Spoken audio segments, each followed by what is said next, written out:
12.5 electron volt electron beam is used to bombard gaseous hydrogen at room temperature.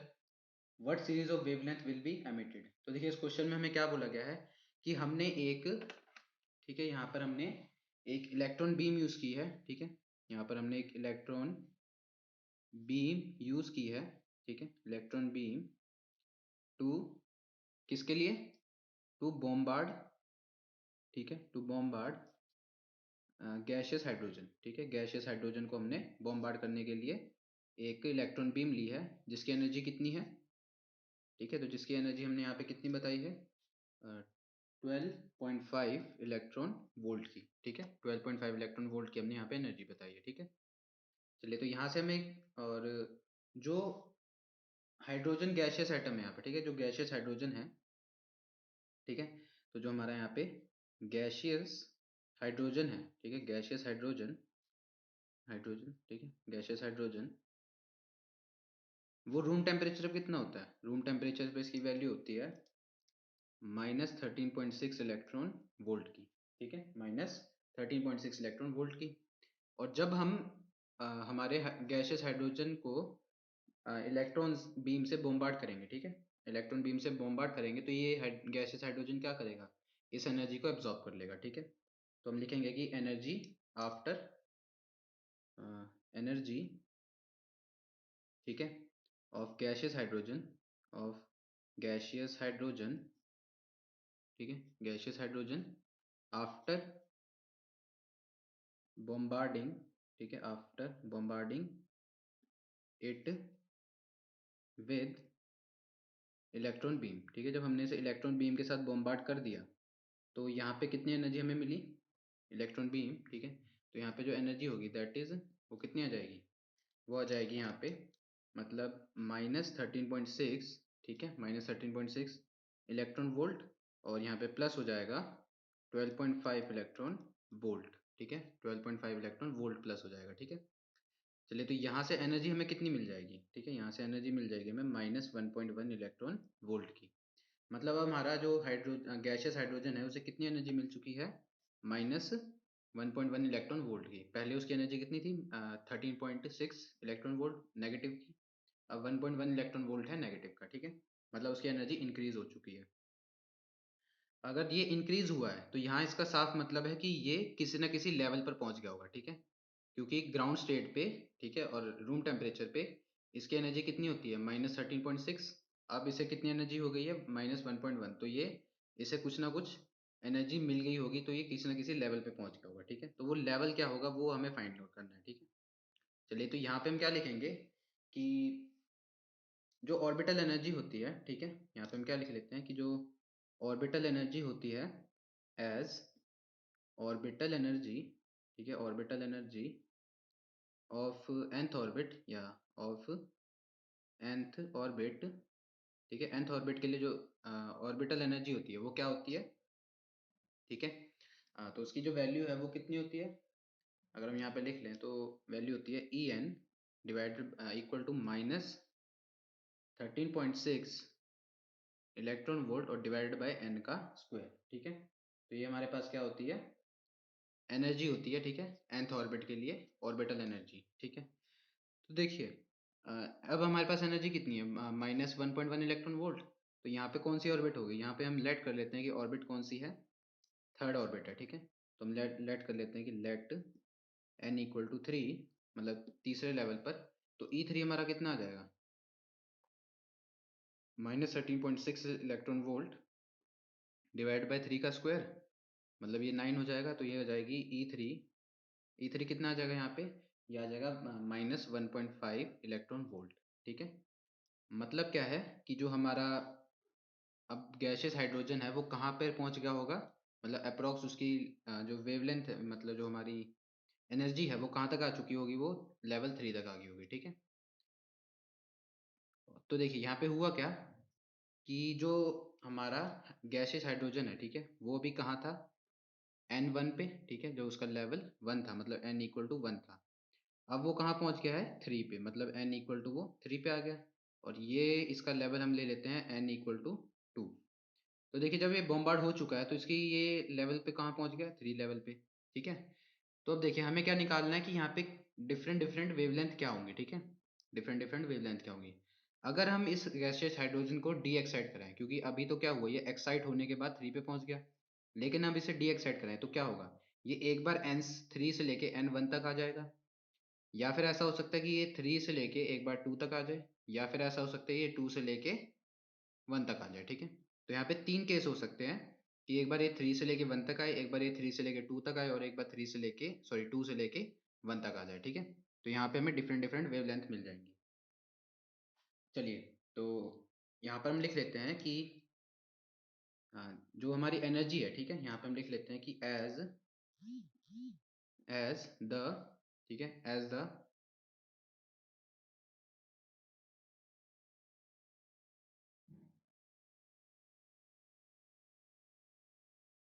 तो यहाँ पे हम लिख लेते हैं कि एज द, ठीक है, यहाँ पे क्या होगा, एज द, कि जो हमारी एनर्जी है, ठीक है, एज द, ये जो एनर्जी आई है एज द E3, ठीक है, E3 is approximately, is approx, ठीक है, अप्रोक्स इक्वल्स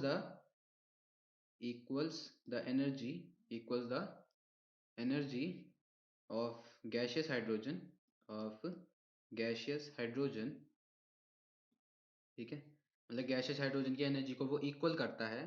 तो यहाँ पे हम क्या कह सकते हैं कि जो ये हमारा गैसियस हाइड्रोजन है, तो इट मीन्स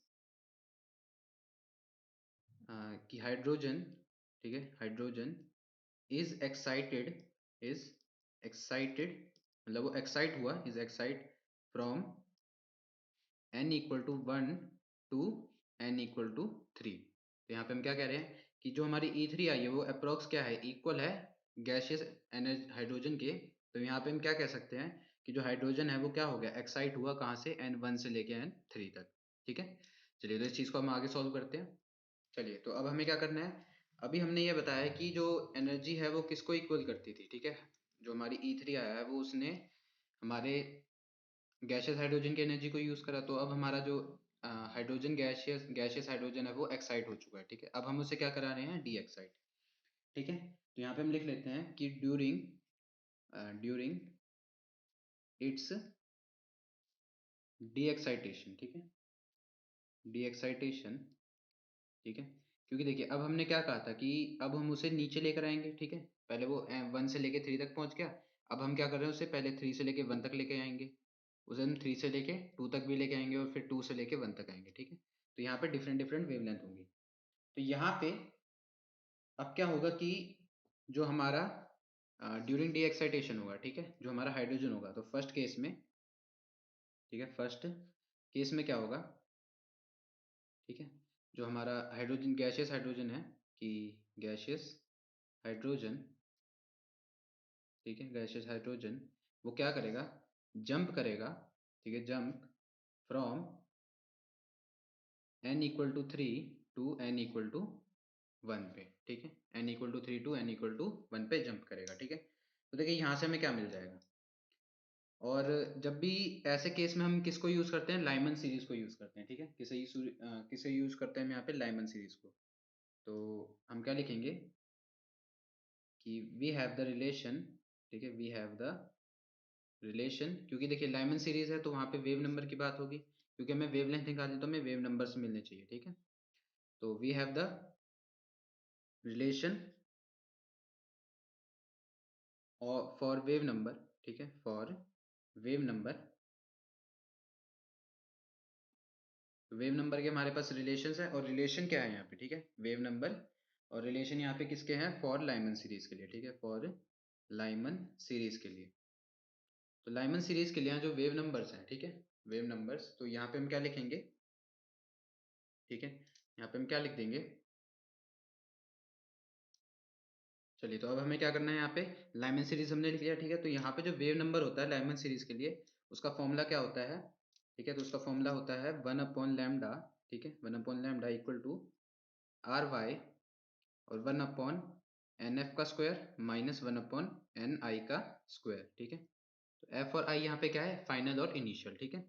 तो देखिए फाइनल यहाँ पे क्या है, कि फाइनल होगा 1, क्योंकि अब वो कहाँ पे जंप कर रहा है, 3 to 1 जंप कर रहा है, तो 1 होगा फाइनल, इनिशियल क्या होगा 3 होगा, ठीक है। और आर वाई के यहाँ पे बारे में बात करते हैं हम, तो आर वाई क्या होता है यहाँ पे, ठीक है। जो हमारा आर वाई है उसे हम बुलाते हैं रेडबर्ग, ठीक है, रेडबर्ग कांस्टेंट।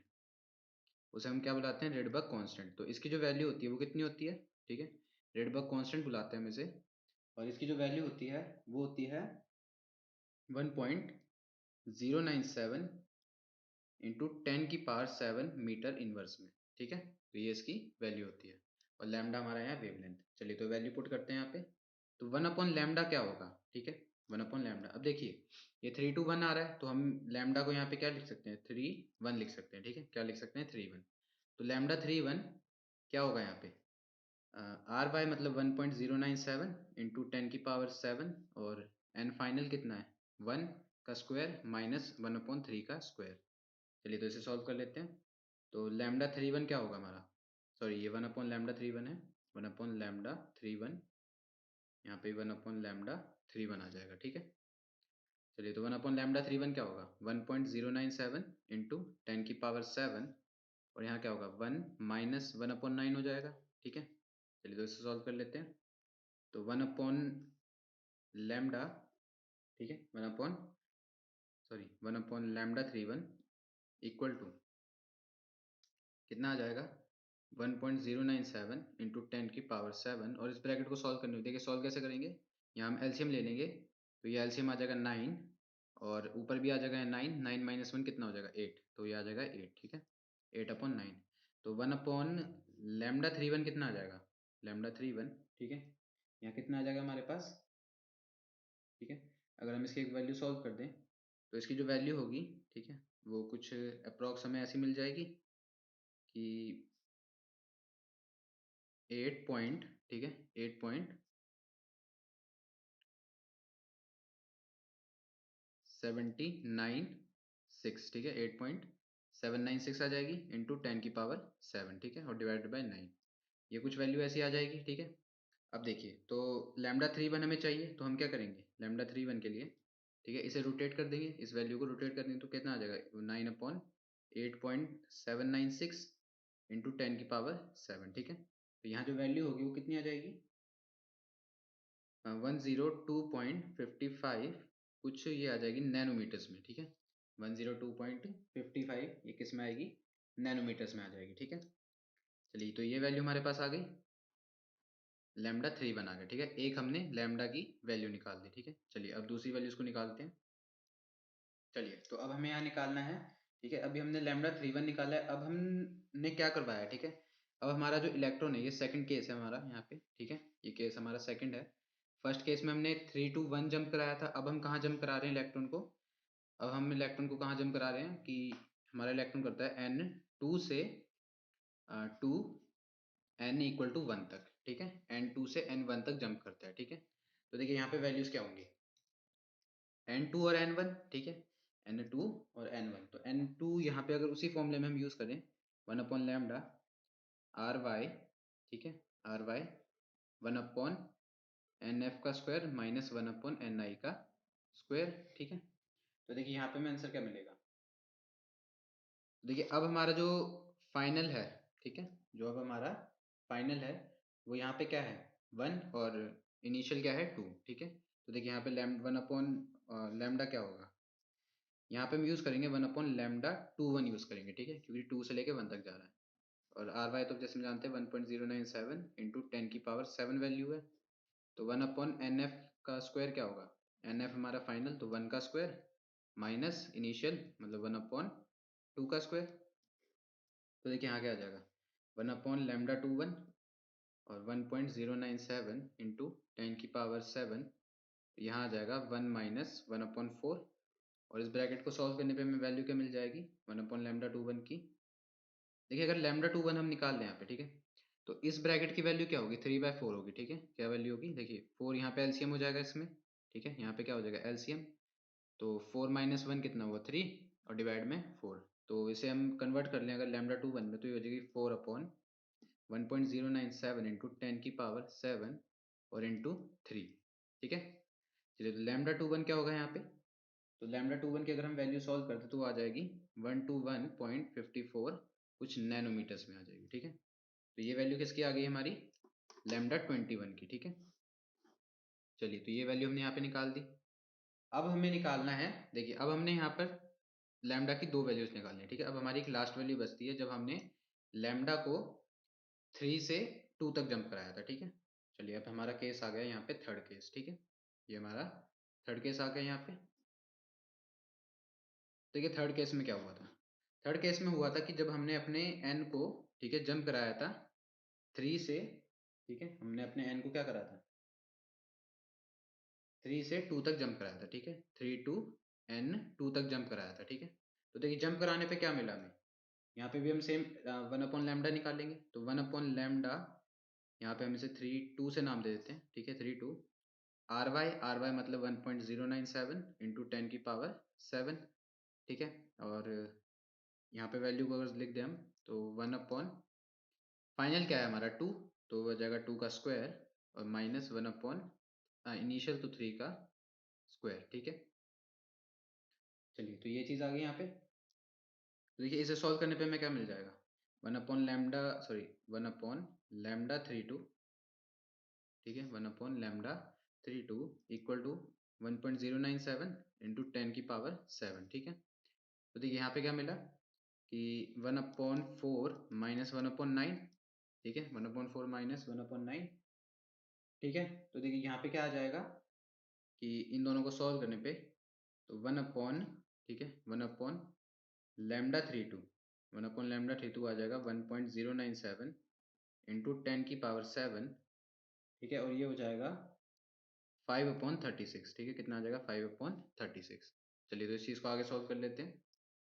चलिए, तो अब हम क्या निकाल रहे थे, हम थ्री टू निकाल रहे थे, ठीक है, λ32। तो λ32 की वैल्यू क्या हो जाएगी यहाँ पे, ठीक है, वैल्यू हो जाएगी 36/5 इंटू 1.097 इंटू 10 की पावर 7। तो जो λ32 होगा वो कितना आ जाएगा, λ32 आ जाएगा यहाँ पे 656.33 नैनोमीटर्स में आ जाएगा, ठीक है, नैनोमीटर्स। चलिए, तो ये वैल्यू आ गई हमारी λ32 की, ठीक है। तो हमने सभी लैम्डास की वैल्यू निकाल दी जो हमने वहाँ पे शो करी थी, ठीक है। लेकिन देखिए अब हमें बताना है कि यहाँ पे कौन कौन सी लैम्डा की वैल्यू एमिट हो रही है, ठीक है, कौन कौन सी लैम्डा की वैल्यू एमिट हो रही है। तो यहाँ पे हम क्या लिखेंगे कि लाइमन सीरीज का, ठीक है, लाइमन सीरीज के लिए, ठीक है, यहाँ पे जो लैम्डास की वैल्यू है लाइमन सीरीज के लिए वो वैल्यू कौन सी थी, यहाँ पे दो वेवलेंथ थी, टू वेवलेंथ, ठीक है, टू वेवलेंथ थी हमारे पास। वो कौन कौन सी थी, ठीक है, टू वेवलेंथ। और वो टू वेवलेंथ कौन सी थी हमारे पास, एक थी हमारे पास 102.5 नैनोमीटर की, और एक वैल्यू थी 121.5 नैनोमीटर्स की, ठीक है, जो एमिट हुई थी। और यहाँ पे जो ये वैल्यू आई है λ32, ये है बाल्मर सीरीज की, ठीक है, किसकी है, बाल्मर सीरीज की। ये वैल्यू किसकी है, बाल्मर सीरीज की, ठीक है, बाल्मर सीरीज की ये वेवलेंथ आई है, ठीक है। और वो वेवलेंथ कौन सी थी, 656.33 नैनोमीटर्स में, ठीक है, जो एमिट हुई थी। तो ये हमारे यहाँ पे आंसर्स हैं। इससे आसान सॉल्यूशन और कहीं नहीं।